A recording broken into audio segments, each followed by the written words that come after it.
আপনারা জানেন সৈয়দপুর হচ্ছে খেলা তৈরির কারিগর। সৈয়দপুর দিয়ে প্রত্যেক বছর খেলার কারিগর জাতীয় পর্যায়ে খেলে, কিন্তু আজকে আমরা দেখছি এই 5 স্টার মাঠ, যে মাঠে শুধু ঈদের জামাত নয়, যেখানে প্রত্যেক দিন সকাল এবং বিকালে আমাদের কমলমতি শিশু কিশোররা এবং আমাদের বড় ভাইরা তাদেরকে প্র্যাকটিস করান। আপনারা কি চান আমাদের এই শিশুদের ভবিষ্যতে লাথি মারে এখানে বাণিজ্য করতে? তো যারা যারা যে কুচক্রি মহল, যারা 2 টাকা লাভের জন্য আমাদের এই ছোট ভাইদের পেটে লাথ মারে, যারা কি বাণিজ্য করার পরিকল্পনা করতেছেন, তাদেরকে বলি সাবধান। আমরা যদি জাগে যাই আপনাদের এখানে মেলা হইতে দিব না।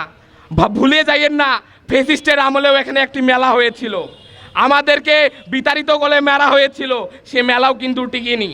তাই আপনাদেরকে সাবধান বার্তা দিয়ে যাই, যদি এ মেলা হয় আমরা এখানে শুয়ে পড়বো, দেখি আমাদের উপর দিয়ে কীভাবে মেলাটা হয়। আপনাদেরকে আমি যথাযথ কর্তৃপক্ষকে অনুরোধ জানাই যাতে এই মেলাটা এখানে না হয়। এখানে মেলার বিকল্প ব্যবস্থা রয়েছে, আমরা মেলার বিরুদ্ধে নয়।